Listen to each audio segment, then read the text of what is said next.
자, 이제 여러분, 이제 오늘 마지막 수업입니다. 원래 국제지역연구라는 과목으로 시작해서 기본적으로 국제지역연구에 대한 연구 방법은 어떻고, 연구 범위는 어떻고, 어떤 식으로 우리가 접근을 해서 해야 되느냐. 특히 이제 중국 지역 연구로 이제 축소가 되어서 얘기를 하다 보니까 중국에 대한 전반적인 얘기를 안 할 수가 없습니다. 수업한 내용 전부가 중국 지역학의 연구 범위 안으로 들어가는 모든 것입니다. 물론 선생님이 다루지 못한 그런 얘기들도 아주 많이 있겠죠. 중국의 예술, 음악, 이런 것들은, 스포츠, 이런 것들은, 여러분들이 관심을 가지고, 그쪽으로 자료를 보고, 모으고, 분석하고, 이렇게 하면 여러분들이 바로 전문가가 되는 겁니다. 그래서 첫 수업에 얘기한 것처럼 이 수업을 통해서 중국학이라고 하는 연구 분야는 정말 방대하구나. 그리고 그 연구의 그 주제는 정말 무궁무진하다. 그런 것들을 좀 공감했으면 좋겠고요. 그 다음에 그 정치, 경제, 사회, 문화, 역사, 지리 다 있습니다. 예, 그래서 우리가 선생님이 이렇게 다루고 있는 모든 문제들, 이런 것들, 후에는 이제 시계열 분석이라고 해서, 그죠? 역사적으로 계속 얘기를 했죠. 전통 시대를 얘기를 했고, 근데 개항 시기를 얘기했고, 또 사회주의 건설 시기, 이제 개혁 개방 80년대 이후부터의 시기, 그다음 지금은 이제 거의 시진핑은 2012년에 국가주석으로 등극을 했죠. 2010년 이후에 현재의 인물이 바로 저기 화면에 보이는 시진핑이라고 할 수 있겠죠. 그래서 이제 오늘 이 시간에는 중국의 얘기를 좀 할 겁니다. 현재 중국. 이런 그 제목 하나하나가 거기 중국의 꿈, 중구원멍이라고 하는 그런 그 얘기가 하도 도는데, 이거는 바로 이제 시진핑이 중국의 국가 주석으로 들어선 이후에 국가의 목표 혹은 자기의 어떤 리더십의 지향점, 이런 것들을 얘기하면서 나온 것이 중국의 꿈입니다. 중국몽이라고도 하고 중국 발음으로 중구원멍 혹은 우리말로 중국의 꿈 얘기입니다. 거위의 꿈 노래는 많이 들어봤지만 중국의 꿈은 또 뭔가 많이 들어봤지만, 간단하게 얘기하면 중국은 이제 더 이상 국제사회에서 숨어가는 힘을 키우기 위해서 강대국들한테 덤비지 않고 숨어왔던 시대를 이제는 끝내고, 그 시대를 도광양해라고 합니다. 숨어서 자기의 힘을 받는다, 키운다, 그런 얘기인데, 그걸 지나서 이제는 유소작위의 시대가 되었다고 합니다.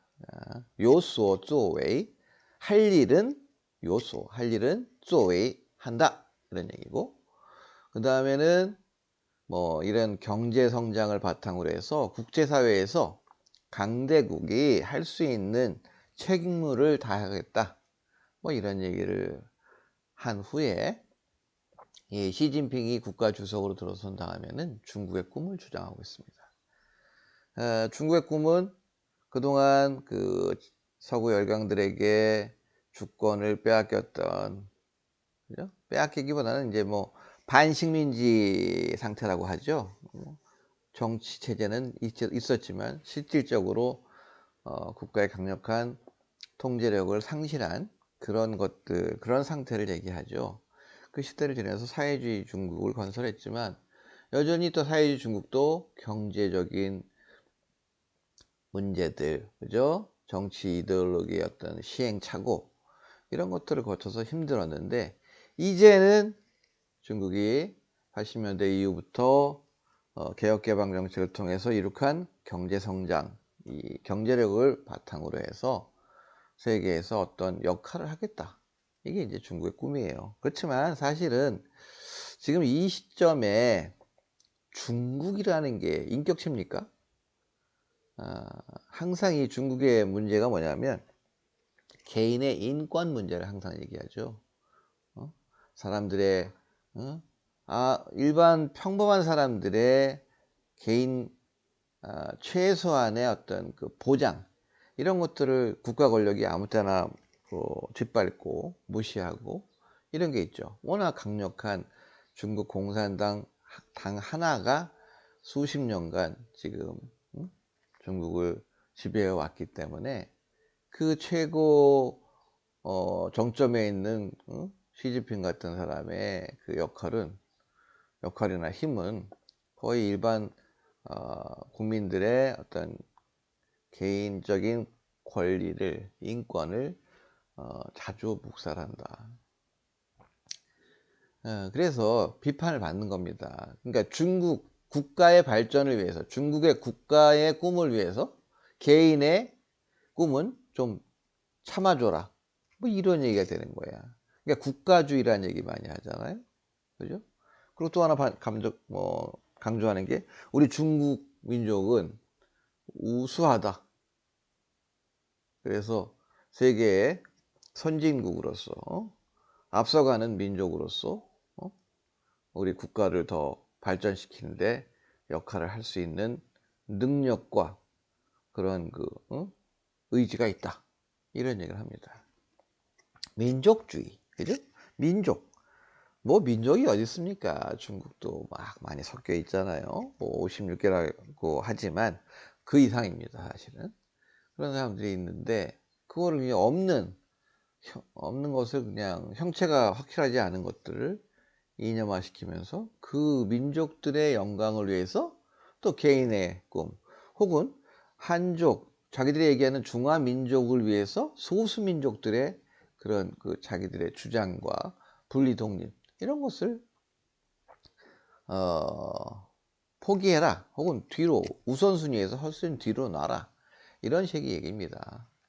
따라서 외형적으로는 중국의 국가 발전과 중국이 그동안 성장해온 경제력을 바탕으로 국제사회에서 뭔가 주도권을 이어가는 그런 훌륭한 나라로 나갑시다라고 하는 비전을 제시한 것 같지만 내막을 보면 여전히 중국에서 부족한 것들, 인권 문제라든가, 그죠? 자유라는 거라든가 이런 보편적 가치 이런 것들에 대해서 상당히 취약하다. 그래서 이제 얘기를 받고 있는 겁니다. 이게 이제 중국의 꿈인데 이제 중국의 부상 얘기를 합니다. 중국이 이제 국제사회에서 국제 무대에서 아주 주목을 받으면서 강대국으로 떠올랐죠. G2가 되었습니다. 그렇지만 뭐 여러 가지 문제들이 생기고 있죠. 일단 뭐 중국의 꿈을 얘기하고 있고 또 하나는 1대1로 정책을 추진하고 있습니다. 많이 들어봤죠? 1대1로. 이따이루, 그죠? One road, one belt. 뭐 이런 얘기인데, 뭐 중국에 있었던 그 실크로드요. 당나라 때부터 서역과 교역을 할 때 실크가 그 낙타 등에 실려서 중앙아시아 혹은 유럽으로 갔죠. 그게 이제 실크로드라고 하는데 그게 완 벨트예요, 벨트. 일대야, 일대. 하나의 지대란 얘기예요. 그래서 유럽과 아시아를 그냥 육로로 연결하는 그런 대형 프로젝트입니다. 그래서 뭐 철도와 도로를 연결한다. 거기에 들어가는 비용은 AIIB라고 하는 아시아 인프라 개발 은행을 만들어서 거기에 참여하는 국가들이 자금을 투자해서 그 자금을 가지고 그 연선에 있는 그 유럽까지 가는 길에 있는 그런 그 저발전 국가들의 재정적인 문제를 해결해주고 뭐 해결하는 게 그냥 공짜로 주는 건 아니고 빌려주고 이렇게 하면서 그걸 건설해 나가겠다. 그리고 일로는 해양 실크로드를 얘기합니다. 해양 실크로드, 바다를 길을 중국으로부터 베트남 앞으로 인도차이나 앞으로 지나가서 어디에요? 태국하고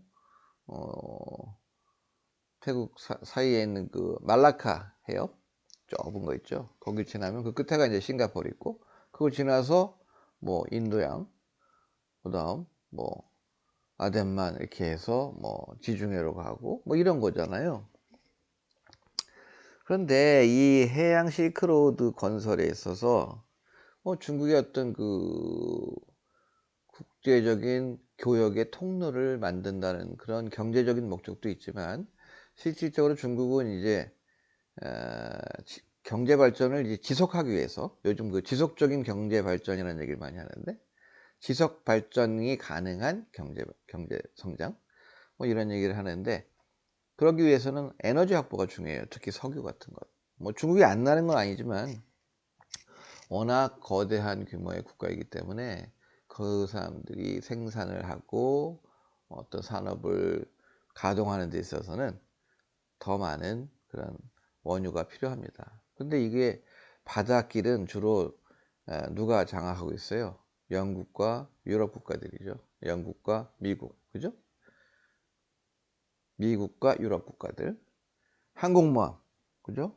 그래서 바닷길을 옛날부터 이미 그 뭐 18세기부터 이 바닷길을 개척한 것은 그 서구 국가들이 열강들이었기 때문에 그들이 여전히 그 연장선상에서 지금도 해상패권을 장악하고 있는 겁니다. 근데 이제 중국도 거기에 대한 도전을 하는 것이죠. 그래서 뭐 필리핀과 뭐 베트남, 그다음에 말레이시아, 인도네시아, 뭐 대만 이런 국가들이 연결되어 있는 남쪽에 조그만 그 섬들이 있었죠. 그 남사군도라고 하는데 그 남사군도를 중국이 강제적으로 무력으로 점령을 하고 거기에다가 인공섬을 만들고 거기서부터 뭐 유럽 쪽으로 가는 바닷길을 열고 뭐 이런 일을 벌이고 있습니다.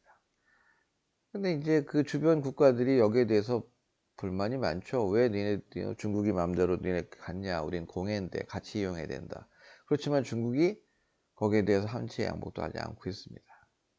자, 그래서 중국은 80년대부터 시작한 개혁개방 정책을 통해서 꾸준히 경제 성장을 해왔습니다.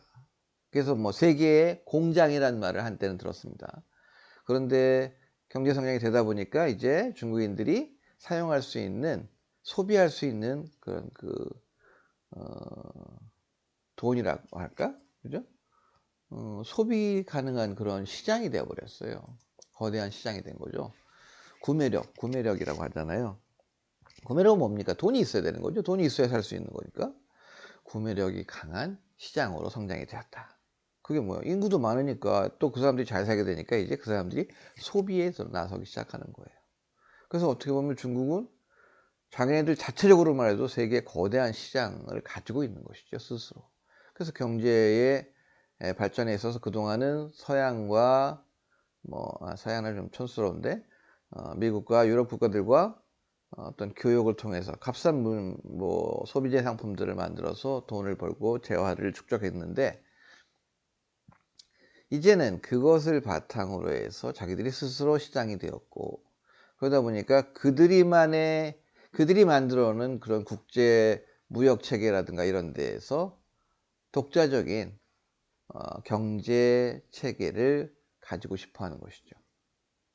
예를 들면 여러분 뭐 요즘 좀 조용해졌지만 나프타라는 거 있죠. 노스 아메리카 프리 FT 프리 트레이드 그죠? 무역 어소시에이션 북아메리카 자유무역지구 그게 나프타잖아. 그죠?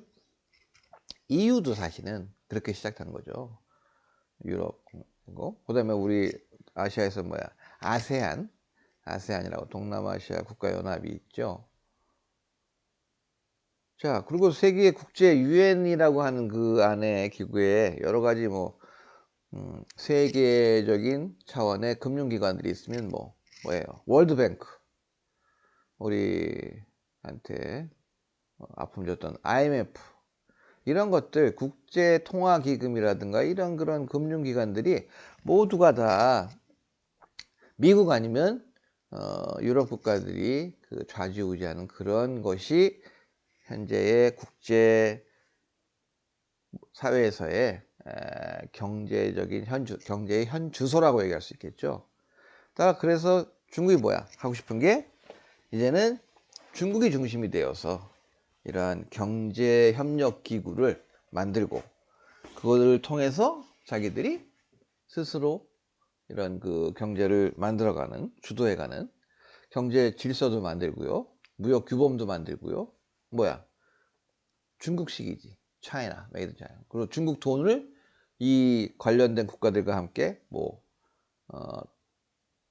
공용화폐가 아니라 뭐예요? 그 기축통화라고 그러죠. 기축통화. 그렇게 사용하고 싶어 하는 의도가 이 안에 담겨 있는 것이죠.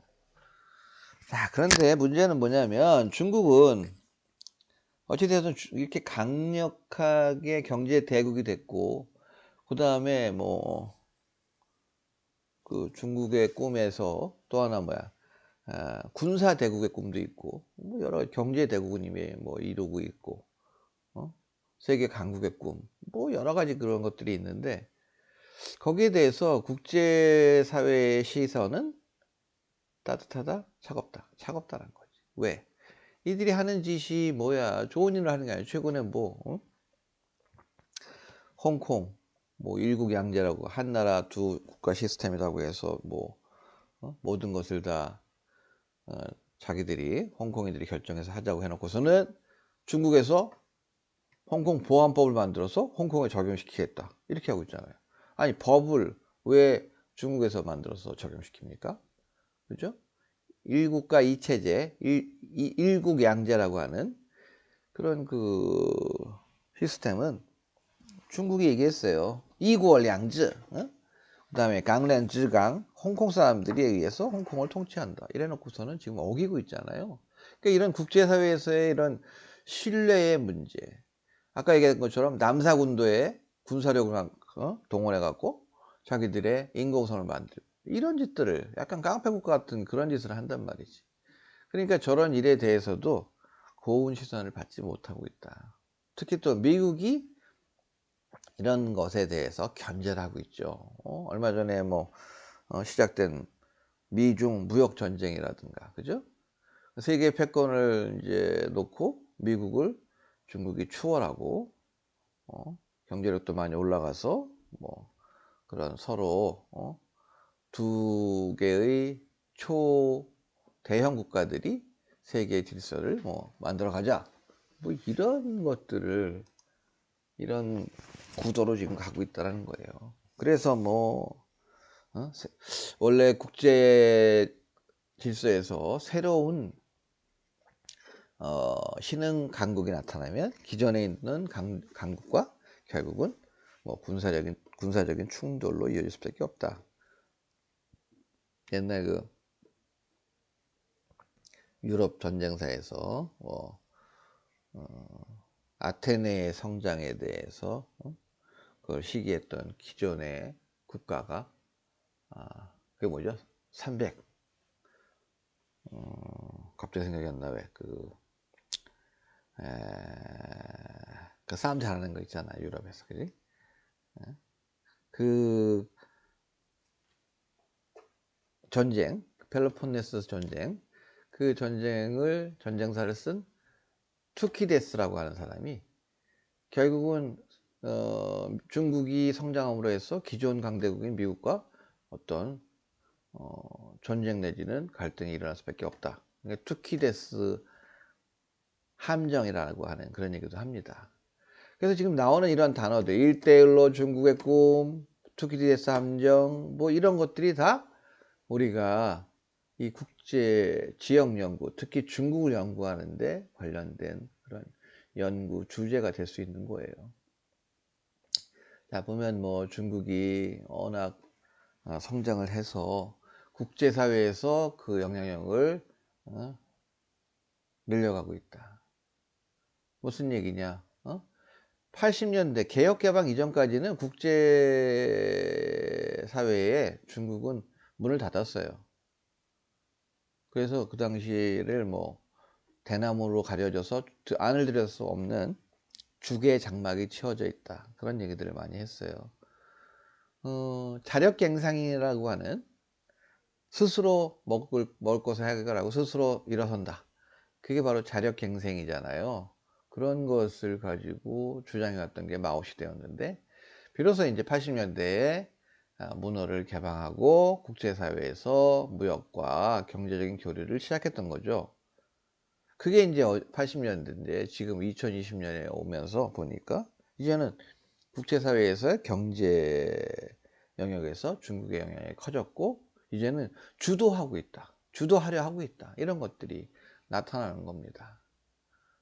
사실은 국제협력에서 중국은 전혀 그런 존재감이 없었는데, 최근에 보면 어마어마한 존재감을 보이고 있다.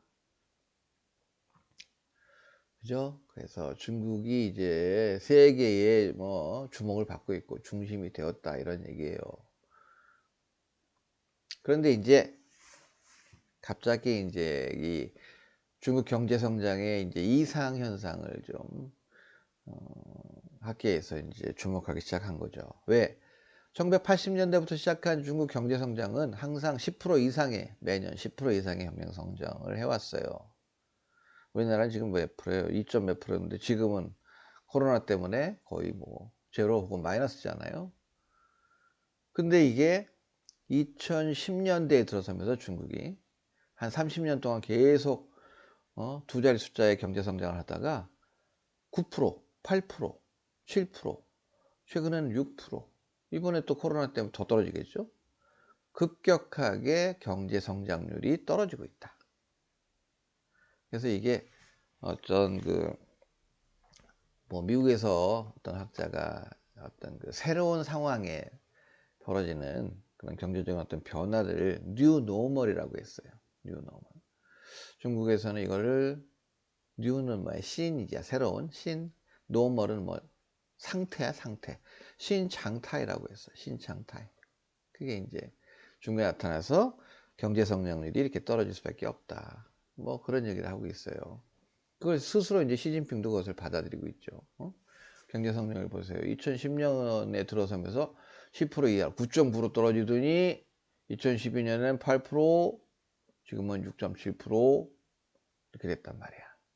그래서 뭐 바오빠, 바오리오, 바오치 이러잖아요. 6%, 바오는 유지하다는 거예요. 그래서 바오빠 그러면 8%대 유지. 응? 여기 봐, 바오리오 뭐야? 6%대 유지를 하겠다는 게 시진핑이에요. 그만큼 떨어진 거죠. 이때는 뭐 등소평, 강택민, 뭐 누구예요? 뭐 응? 후진타오 이런 시기에 10년, 20년은 잘 성장해 왔는데 이 시진핑에 들어서면서 이렇게 됐다. 이게 뭐냐? 너 정치 잘못하는 거 아니야? 야, 공산당 너 니들 이제는 동력이 떨어진 거 아니야? 이런 국민의 우려가 있을 수 있잖아요. 거기에 대한 해석을 어떻게 하냐? 이건 새로운 상태가 만들어졌기 때문에 우리가 경제 정책을 잘못한 게 아니라 그런 새로운 상태, 뉴 노멀에 맞닥뜨려서 우리가 경제 성장이 떨어지는 거다. 이렇게 해석 내지는 변명을 하고 있는 거죠. 그런데 이제 시진핑을 돌아보면요. 2010년대 들어오면서 왜 떨어졌냐면 2008년에는 미국에서 시작한 서브프라임 모기지 사태, 그죠? 미국발 경제 위기가 있었잖아요. 2008년에. 그죠? 그래서 세계가 아주 힘들었어요. 근데 중국은 그 미국발 경제 위기에서 아무렇지 않게 버텨냈습니다. 워낙 경제적인 기반이 튼튼해져서 그런 것이다. 라고 본인들은 얘기하고 있지만 사실은 많이 돈을 갖다 쏟아 부었어요. 시진핑이 어떻게 극복을 했냐면 안 되겠다. 그러니까 우리 뭐 뉴딜이라고 하잖아요. 뉴딜 정책 막 쏟아 붓는 거예요. 그동안 벌어놓은 돈이 있잖아. 그지? 그걸 가지고 국가에서 개발 정책을 막 전국적으로 시작한 거예요. 그래서 이 지방 재정 위기라는 게 뭐냐면, 지방 재정 위기는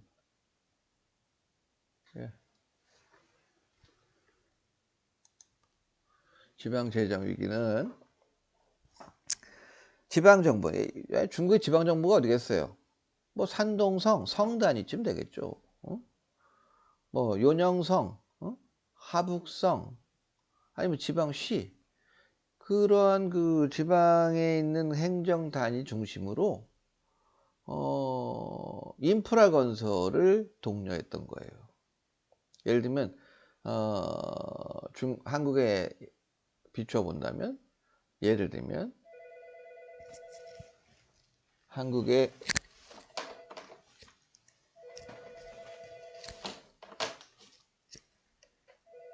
아이고 정말 한국의 이러한 그 정책은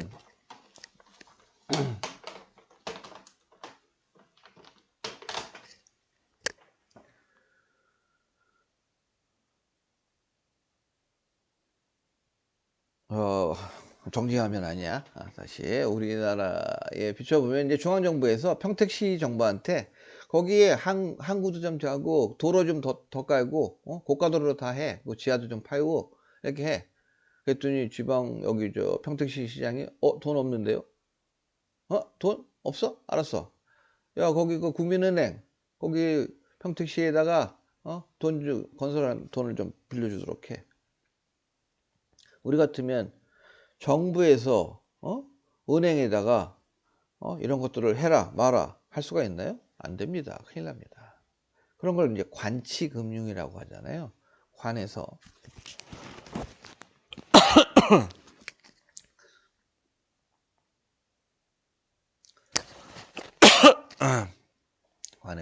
정치를 그 민간 경제를 관리하는, 특히 금융을 관리하는 그런 것.